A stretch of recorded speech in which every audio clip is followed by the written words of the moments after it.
Hollybeck Garden Centre. With plants galore and a friendly tea room, Hollybeck is the place to be. Sponsors of the Nottinghamshire Garden on Notts TV.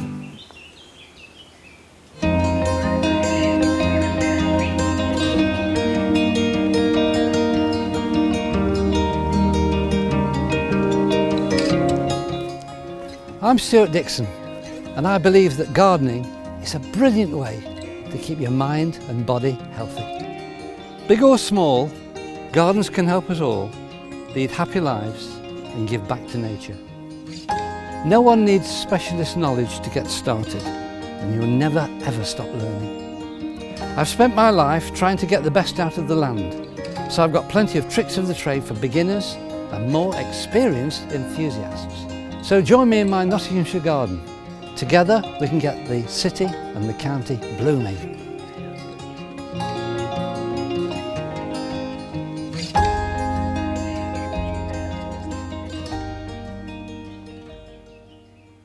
In the Nottinghamshire Garden, we've been lucky enough to visit some wonderful gardens and projects around the county.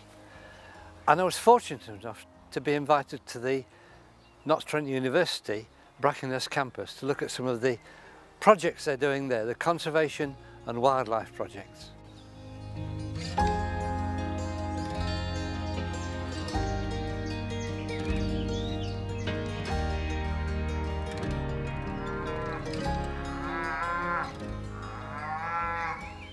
I'm with Adam Bates, Senior Lecturer in Conservation. Adam, just tell me what's happening, this amazing creation here. Well, it's something that's often called a bee hotel, although they're not really doing a temporary stay. They'll be here for the whole life cycle for a lot of this. And if we were here and this was a honeybee hive, it wouldn't be an advisable thing to do at all. These are different sorts of solitary bees. We can see them coming back and forth. Called solitary because although they have males and females, the males don't really contribute a great deal other than genetic material. It's the females that are doing all of the work here. And these ones that we're mostly seeing at this time of year are red mason bees. And they're doing a couple of things. They're either going out and collecting pollen from the flowers, and they'll carry those on their belly, on their abdomen, and bring it back to these tubes where they're nesting, or they'll be bringing back mud, kind of soil, that they're using to make walls in these tubes. Right. So, why do they make walls? Well, the other thing that I don't think the camel picked up, but they're very small. There's some little natural enemies of these that are trying to get in, and there's something called kleptoparasites. There's something that they lay their eggs in it, and they will eat the food stores that the female bee has left for them. Right. So the more walls you can put in there, the better. But also it's good for keeping the weather out as well. So these bee hotels, I mean, they don't need to be as grand as this. I mean, I've seen some very successful ones that are just a pop bottle with the top cut off. So you can do this in your own garden? Easily, very easily. But the location is quite important. You need to put it somewhere sunny, out of the shade, and preferably so that all of these entrances are facing south. South, yeah. Just to get as much sun as possible. As much heat as possible. So, yeah, they're looking for as warm a place as possible, and they're using these mud walls to keep the weather out as much as they can. There's different species as well. So we can see most of these are filled with mud at the moment. We've got these red mason bees coming back and forth, but some of them have got leaf discs. If you can see, kind of here. Oh, I see. Here. Yeah. So those are leafcutter bees. So they particularly like things like roses and willow. I've seen them in my own garden. And you've seen the bits cut out. Yeah. And they'll either be cutting out circular discs to go on the end, or more rectangular discs that they'll use around the side, and they're making, looks like a little cigar almost, that they fill with that pollen, lay their egg, top it off with leaf discs, go on to the next one. So very industrious, they just keep going and going with this, working hard, bringing back that soil, bringing back that pollen. They'll never see the next generation. Those eggs will hatch into a larvae, they'll eat all of that, then pupate, and then they'll emerge the next year. Generation. But, you know, an enormous amount of parental care has gone into preparing everything that they need so that they can dig their way out the next year. But you can see what some of these are bamboo canes. They work particularly well. Red mason bees are called red mason bees because they tend to, if you've got any holes in masonry, They get in masonry they'll bees. get in there. Yeah. So, This is silver birch. Yes, that's silver birch, and this is very much the habitat that they'd naturally be using. If you get dead and dying wood, it'll be home to all sorts of invertebrates, and there'll be woodpeckers and things will come and visit that. But a lot of beetles burrow into that wood, and that naturally would create the habitat that these bees of different sorts would come and then use as their nests. So it's very much emulating something that we've lost a lot of, you know, as we've lost a lot of our woodland in particular. Indeed, we've lost yeah. a lot of the kind of the veteran trees. We don't have those nest sites in the same way. Just like for blue tits or great tits, we put nest boxes in our gardens because there's not so many hollow trees that they could go and nest in themselves.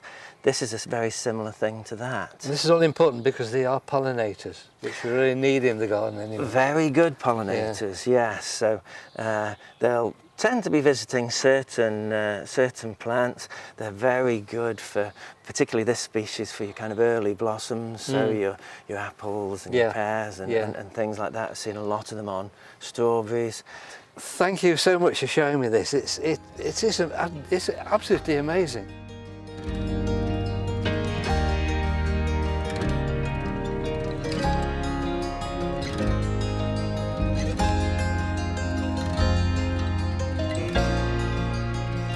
See, the cricket pitch is cut quite fine, but look what happens when you don't mow. So buttercups and cow parsley.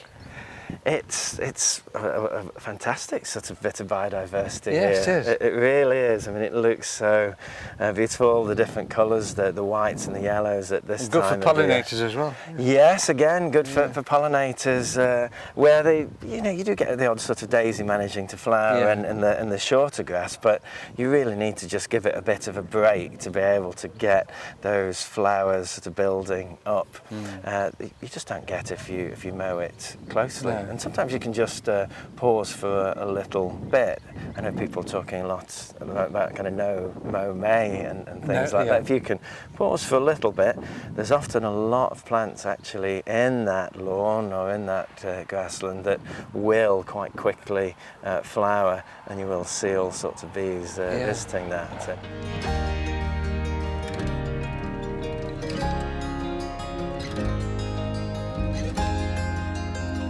Well, more things happening here.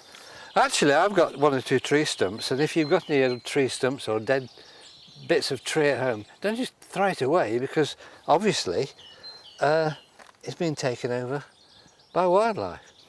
Yeah, I mean, we tend to have this thing where we see a tree that's dying and think we must have it down. Yeah. If it's a safety risk, then you can take the weight out of that top and then leave as much of that stump as you can, or that trunk. It's not going to blow over. Because of course, this is just going to go on and live, not the tree itself, but all the things that are going to use it. Yeah.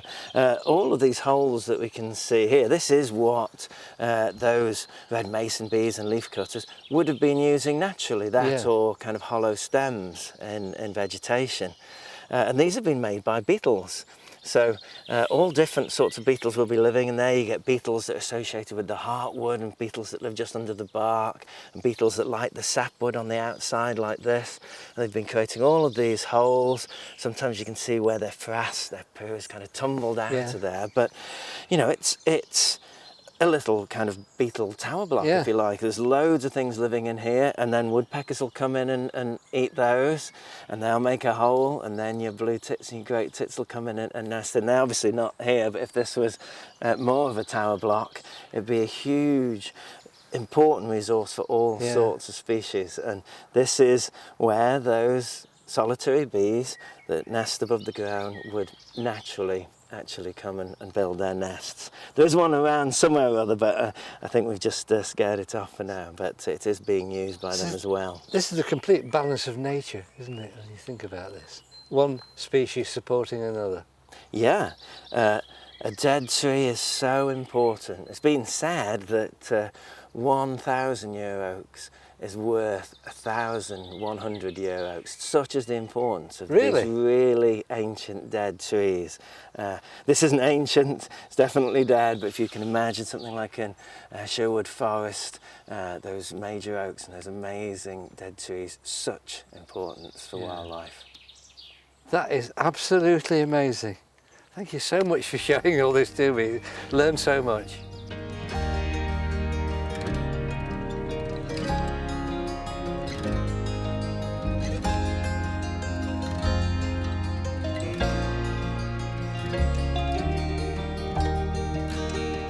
So what have we got here, Rebecca? So here we have a male smooth newt. This is one of the species that we have here on campus and here in the Midlands. So this is not the European protected species. So to handle newts, I must say, to handle newts you do need a licence to do so. And I have my licence. This is why I can pick this one up. But this is a smooth newt. You can see he's a male. Because he's got a crest. The crest has fallen over a little bit now because he's not in the water. But all newts have a belly pattern, a spot pattern, that's individual to each newt. And it's a bit like our fingerprints, really. And so this is the male, and they have like a crest all along the back, all underneath. It's the same with the great crested newts, but great crested newts would probably be about that long and very dark, very black. This is a nice feisty male smooth newt.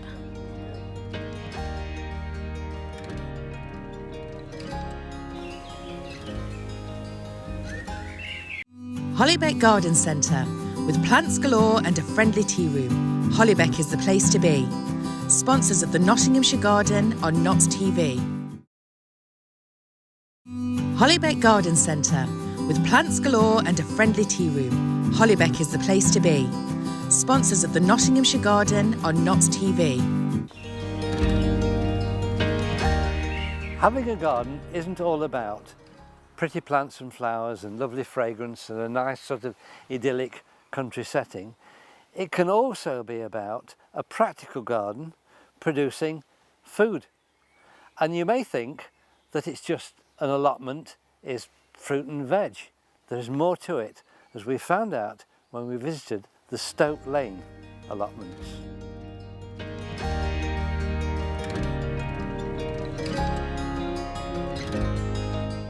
I'm at the allotment of Ian Wilsden, so tell me, Ian, how long have you been here, and a little bit about your allotment? Well, on this allotment in particular, only about 7 or 8 months. Really?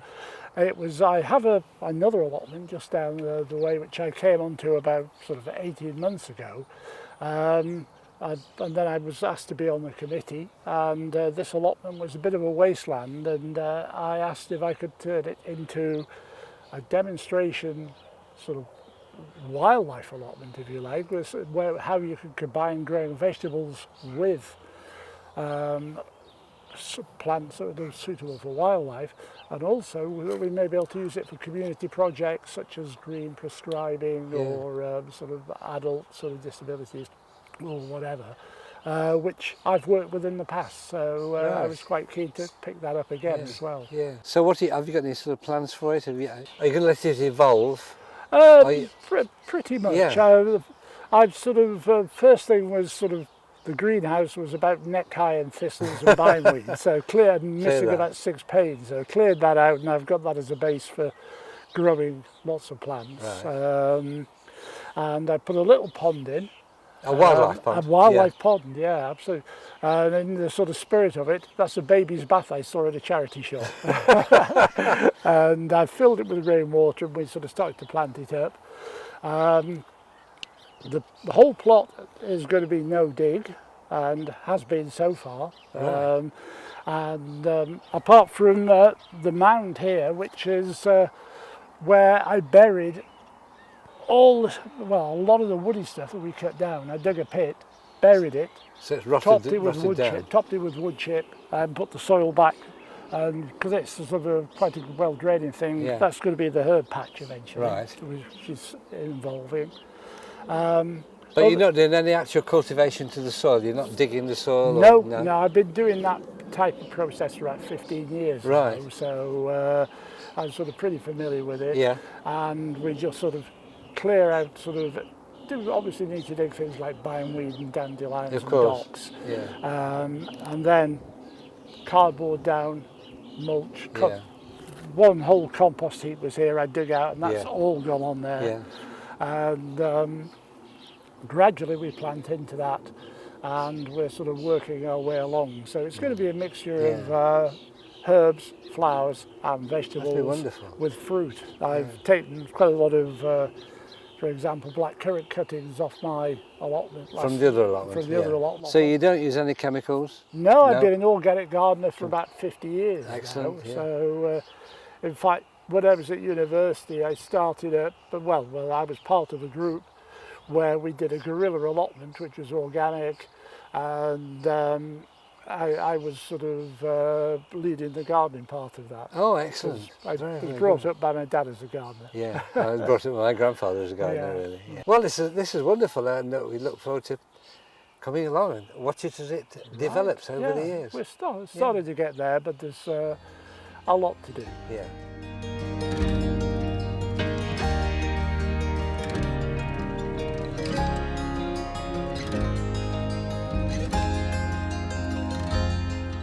Well, Sherry, this is different. This is our lovely community rose garden. What's the story behind this? Well, there was a chap who had 2 plots and he loved his roses. So he grew lots and lots of roses. And when he sadly had to give up the plots, when we decided to try and turn it into allotments again, we found it really difficult to dig down through the roots. Yeah. So we turned it back into the allotments and we became this community rose garden, which is lovingly looked after by Barbara and Jed, who keep it nice and tidy. Yeah. And yes, it's beautiful when all the roses smells gorgeous. I've seen so many roses I recognise in here. Lovely. Some of great age, really. Well, I'll It's have a lovely. wander You around. go and have a wander and enjoy yourself.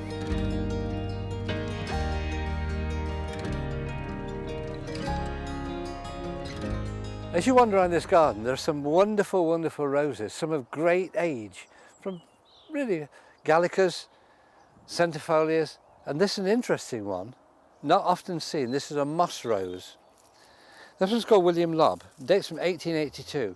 These were highly prized in Victorian days because they would appear to have a mossy growth around the flower. And these would be cut and used for table decorations in large country houses, a bit Downton Abbey-ish if you like, sort of thing. But they only open for one time. They don't repeat flower like some of the others do. But the strange thing about moss roses, in fact a lot of old roses, it's a red rose, but it will open white, or quite often a red one will have a red bud and open to a white rose, or vice versa. But this, as you can see, has been for quite some time, and its height's probably getting on for nearly 6 feet now. Wonderful old rose, 1882. This is an interesting rose. This is Queen Elizabeth, which is a hybrid tea rose. This was introduced just after 1953, after the coronation of Queen Elizabeth. It's a lovely, lovely hybrid tea, but it's a big hybrid tea. This is probably getting on nearly 5 feet high. That's perfectly normal. If you look at the base of it down here, this has been here for many, many years. And someone once said to me, well, with roses, how long do they live? Well, everything in the garden's got its lifestyle, but a rose can live for many, many years. Some can live over 100 years, they can really. And I don't know, if you buy a rose now and you pay, say, £15 for it, and it's going to give you 30 years, it's only 50 pence a year, and it's a lovely, lovely, large pink rose with a stunning perfume.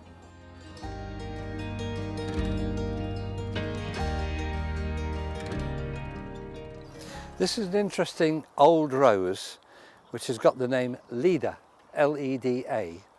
It's also known as painted damask. It's a very, very old rose and no one really knows the age and the time of introduction of it. But damask roses were originally brought into this country from Damascus, Syria, by the Romans. so that's quite some time ago. And damask roses have hybridised naturally, or they've been hybridised by growers, and you get a wonderful thing like this. It's absolutely full of bud, this is, and you'll notice the buds are red, but the flower will be white, or a creamy white, with a soft pink edge to it, almost as if the flower has been rolled in red wine. Beautiful, beautiful old rose. And with English country gardens, you wouldn't really not wish to be without roses, would you?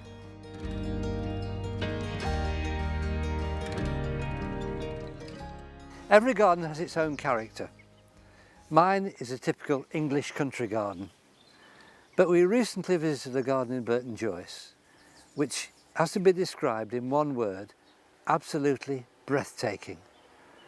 Garden owned by Mr. Patrick Bates, and we were fortunate to have Patrick Bates to show us around this truly magical garden.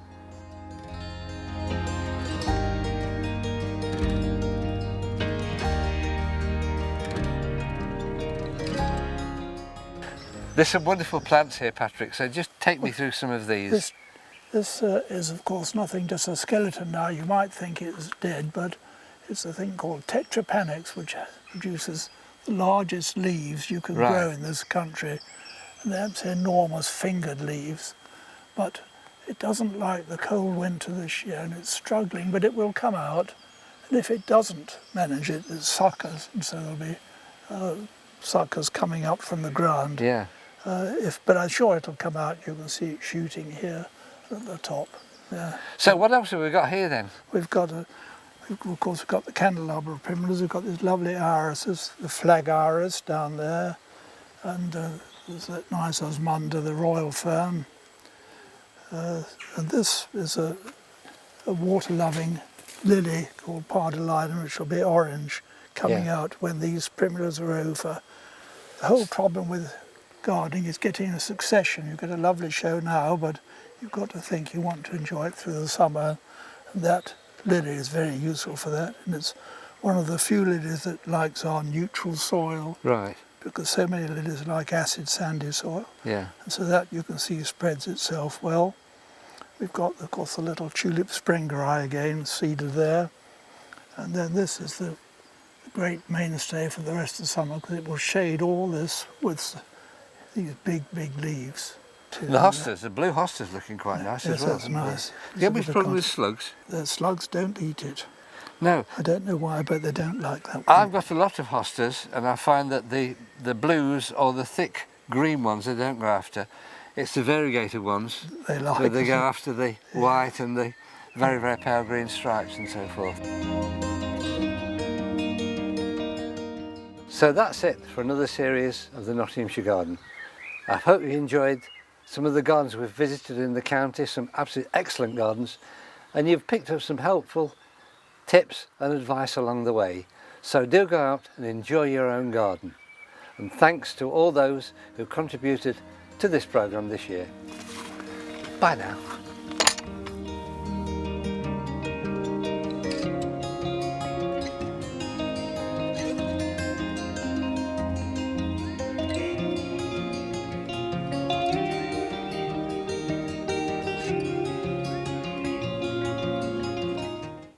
Hollybeck Garden Centre. With plants galore and a friendly tea room, Hollybeck is the place to be. Sponsors of the Nottinghamshire Garden on Notts TV.